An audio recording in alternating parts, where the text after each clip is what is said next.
Hey 00s, it's Blake over at Bond Life Chicago here with another 007 fight breakdown. Today I'm going to be breaking down the pre-title beach fight scene from Honor Majesty's Secret Service.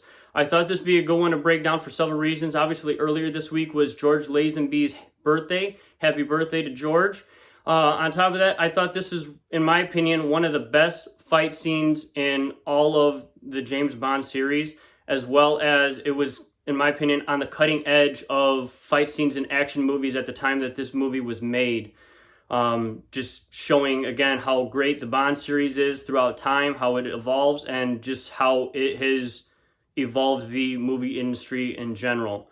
I think Lazenby's natural ability as well as his athleticism, and then on top of that, for those that don't know, he actually trained martial arts prior to this film and then continued on after this film in martial arts such as karate and judo, which just provides us with this amazing chance to create this fight scene, one that you don't necessarily see with some of the other actors that have portrayed Bond thus far, just because of their natural ability isn't there, or their physicality and their natural, ability to fight isn't quite there, or their willingness to potentially get hurt through training and choreography of this fight.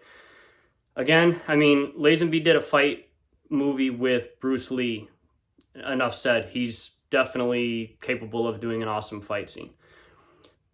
Going a little bit further now, a quick little review for myself, for the editors of this film, and again, this is decades ago.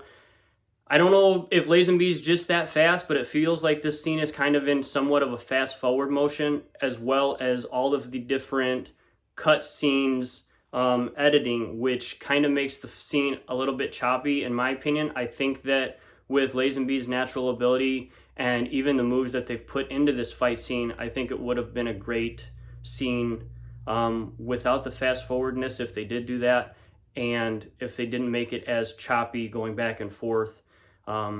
Either way, it's still a great scene. I think they could have done a little bit better, but again, hindsight's always 20/20. I get that. I digress. We get into the scene. So Bond has just saved Tracy from committing suicide in the ocean. As he's bringing her to the beach, obviously the two henchmen get the drop on Bond. He's at gunpoint, and as the one henchman's taking Tracy away, the other one is got Bond in a bad way. He's got his hands up over his head, back over here, and he's got him at gunpoint, like I said. Bond is able to break the henchman's attention, able to disarm him initially, and then as they begin to fight for the gun, they work their way into the shoreline and into the water. They're using a lot of very exaggerated wide punches and uppercuts. Not something that I think would happen in a real hand-to-hand close quarters combat situation with an actual trained fighter. Probably something going back, again, decades ago, movie fighting scenes. They probably had to do that just to make it look like there was an actual fight and punch occurring. Not getting too much into that. They're fighting, they're punching, they're kicking. I think the henchman even uses a drop kick at some point. And then Bond is able to jump on and try to get in some type of chokehold or headlock on the henchman in the water. And twice in a row, there are clips of one of the henchmen using what I would consider to be a judo-style hip toss, getting Bond off of his back, getting him down into the water, and separating the two of them so that they continue to fight from there. Now, again, I'll rewind a little bit. I train jiu-jitsu and I train Krav Maga. I'm an instructor in several things, and I have a very strong passion for self-defense and hand-to-hand combat type stuff. However, I'm by no means an expert. If there's something that I say wrong here, call me out on it. I'd love to learn something else also. Going back into it, so the henchman uses two judo-style hip tosses to get Bond off of his back and stay in the fight.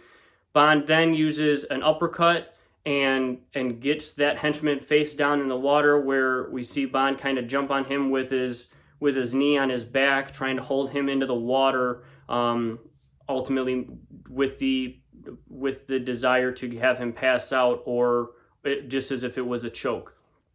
Bond is able to stop that henchman, and he goes now after the other henchman and trying to save Tracy again.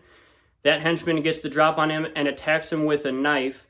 Now, I'll get into this one a little bit more in an upcoming video, but Bond does use a proper knife strike defense where he brings his arm up here, and just to briefly touch on it, he uses the back of his arm rather than the front of his arm.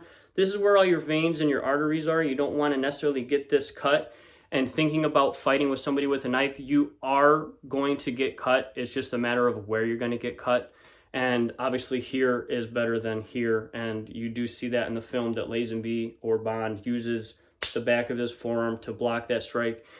He then ultimately is able to disarm that henchman from the knife, and the henchman continues to come at him with his hands.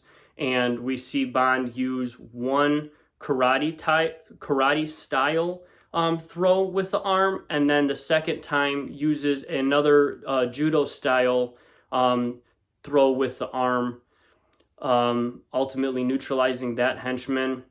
Then as Bond sees the other henchman that has risen from the shoreline coming at him with some type of fishing hook or boat hook, with it looks like a grappling hook, Bond is able to grab the oar and defend himself from that, ultimately neutralizing both of the henchmen.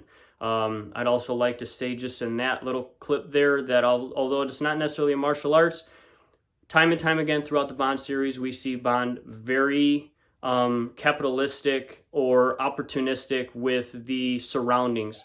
That's definitely something that a good fighter, somebody that's good in self-defense, and most certainly somebody that's a special agent, secret agent, needs to be good at in order to protect themselves properly. And that's all I have for this scene. Hope you guys liked it. If you guys have any questions or any ideas, please feel free to reach out.